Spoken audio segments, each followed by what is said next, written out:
You mentioned as well about there being kind of ruthlessness, which I've mentioned here as well.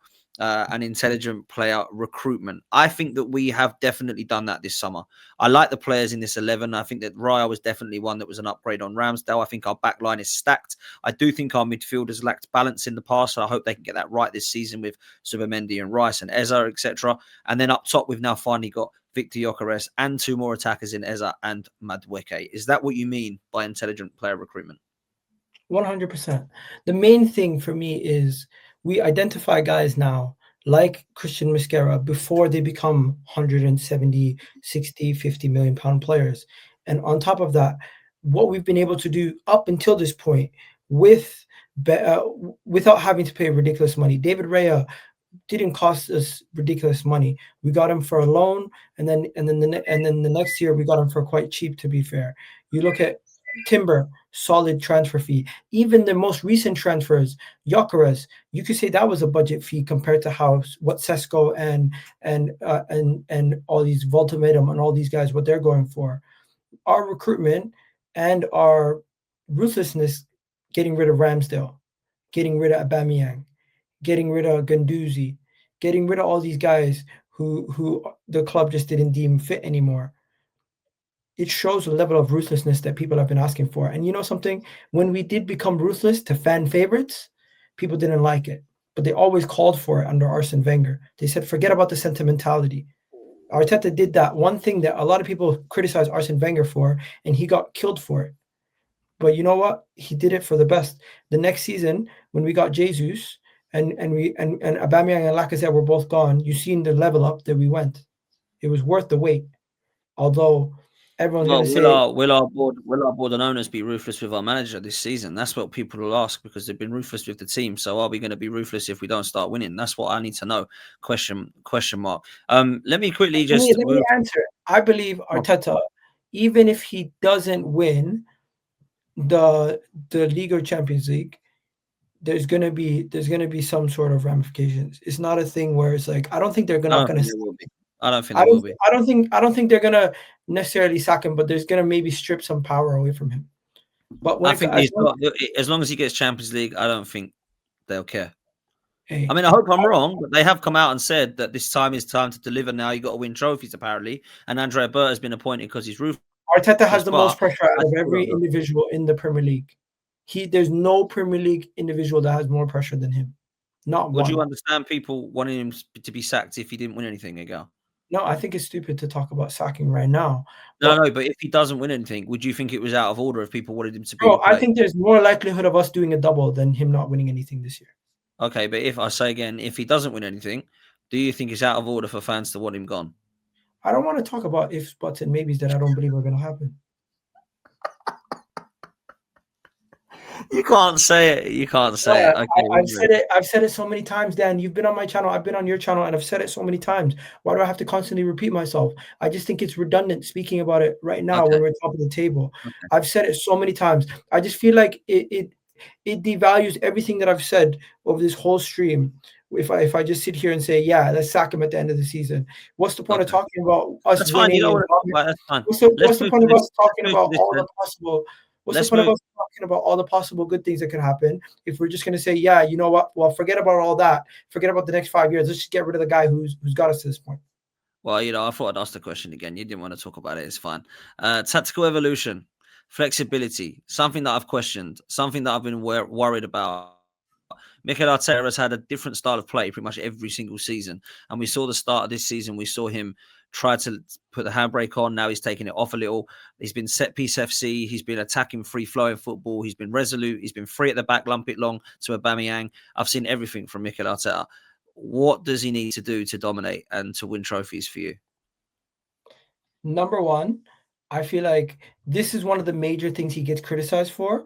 But at the same time, he is probably one of the most tactically flexible in the league compared to defensively, attacking wise, and he could even play on the counter now. You've seen him play so many different ways in his time at Arsenal from winning the FA Cup till now. So as much as Dan, we criticize Arteta for these two specific things, his flexibility and his tactics on a regular basis. Can we be honest and say, you know what? he has shown a broad range of these two things, and he's That's true. consistently Yep. consistently He needs to shown win something with him, though. He that, needs to win that something. But yep. no, no, I agree. But the thing is, I feel like it just takes one Premier League title for everyone to say everything I have been seeing for the last 4 years I is agree. exactly It what we would. all. It would. And that's why we want to win, because then fans like yourself can say, well, I did kind of tell you that this was going to happen. And I want that to, for you and for us and for everybody, I want it to be celebration together. I don't want it to be you were wrong, see you're an idiot, see you were wrong. No pointing fingers, we all celebrate together. I just Okay, want to get to that point. the moment he gets Gyökeres firing, everyone will be like, you know what, he's a good manager. He can make it work with everybody. I Because if hope he you did can it get with Havertz, I have no belief in my mind that there's no issue. That he's not going to have an issue with getting Gyökeres to get goals soon.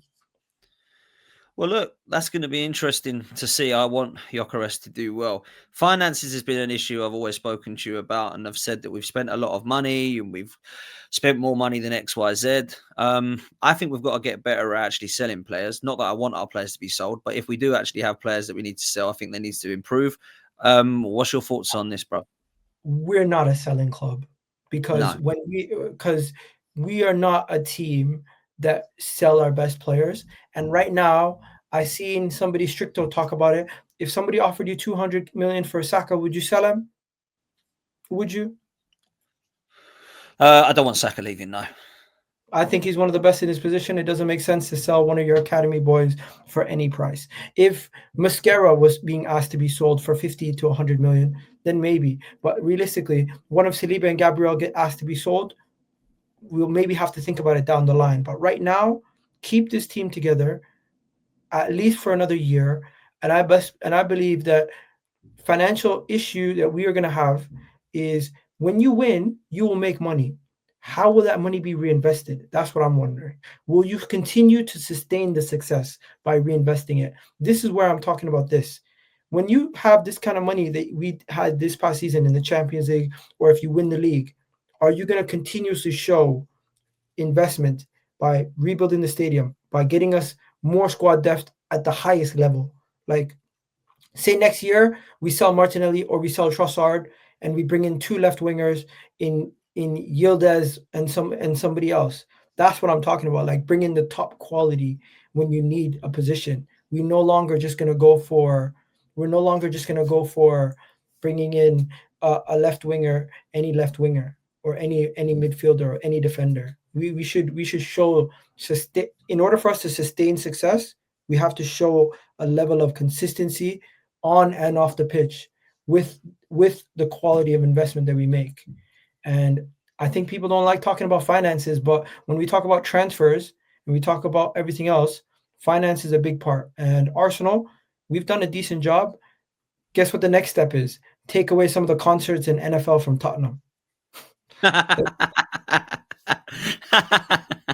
Oh man, you can always say. Make sure you do me a favor, people. Make sure you hit like, make sure you subscribe, and please be respectful in the chat. I've seen Hey, some I'm mad. used to it. People don't have to like me. I I'm know, not. man, but it's not right, man. It's not right. People shouldn't be abusing people. It's ridiculous. It's a football chat, for goodness sake. Like me and the guy, I'm cool with mates. So let's just chill. Let me do these couple of supers, then we'll come to the last point before we come to a close. Igal, Cliff says, or maybe they've been told if Arteta does not win, we'll get you a gaffer that will get you over the line. The lads would want to reach the pinnacle together after all that disappointment. I think this is in relation to signing new contracts at Arsenal. So he believes that people are saying, like whoever's going to be here, we've got a good enough squad to go and compete. And I tend to agree with that. I don't think players are signing just because it's the manager. I think they're happy with other things other than just the manager. Nathan says, I feel that once Arteta starts winning with his squad, it's over. That's what rivals have got on us. And don't mind what they say. It's all social media. The league is ours. Nathan, big up to you, man. And I hope You that know you're what? right, man. People who work in the sport, I've spoken to a lot of people who work in the sport, and Mohamed Salad, who I know, you know Mohamed Salad, I right? know, Mo, yeah. Yeah, he also speaks to a lot of people. He's a neutral. He's a Napoli fan. Yeah. Everyone who he He speaks loves to, Arsenal, though. He loves Arsenal. everyone who works in the business tells him Arsenal. People don't understand. Once it clicks, it's over. I hope you're there, right, man. Well, let's talk about that because the last point is winning mentality and squad culture. Now, that is something that I must admit I've had huge question marks over.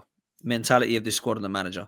Because when I see them go to Newcastle in the League Cup and I see them lose to Manchester United with 10 men and I see them go out of competitions and domestically we haven't been very good in that. I've seen us go 8 points clear and not being able to win the league. I've seen us chasing and never really get close, and I've seen us miss out to silly teams. When the pressure ramps up, we do crumble, we go. And that is why people can't answer me the question, why haven't we won anything in the last 5 years? They don't want to accept it. Mentally, we haven't been ready. We haven't had the No, mentality. no, we What, just weren't what, good enough. We just weren't better than Man City. what about last season? Fuck last season.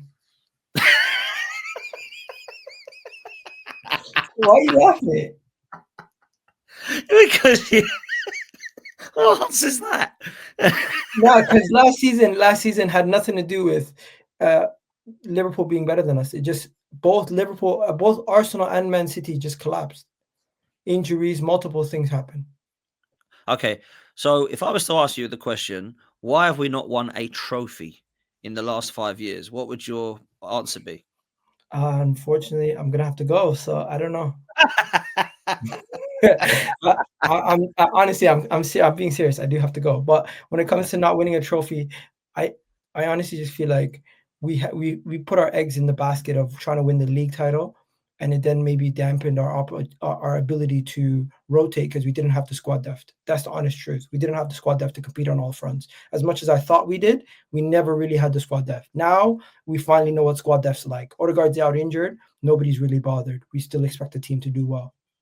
Okay, let me throw this at you and then you can shoot off. I promise. I I literally promise. I don't know. promise. I promise. It's 2030. How many trophies has Arteta won at Arsenal? Just give me a quick answer and you can go. As 5 long years' as time. 6. Woo! 6 in the next 5 years. Yeah, Egal, you're a legend. I'm saying at least 2 or 3 majors, and then a couple domestics and Super Cup, Super Cup, and what else is there? Yeah, Super Cup. So I'm including like the Super Cup, Champions League title. I wish I was you sometimes. I wish I had your No, optimism. but you win the Champions League, you basically almost win the Super Cup pretty much.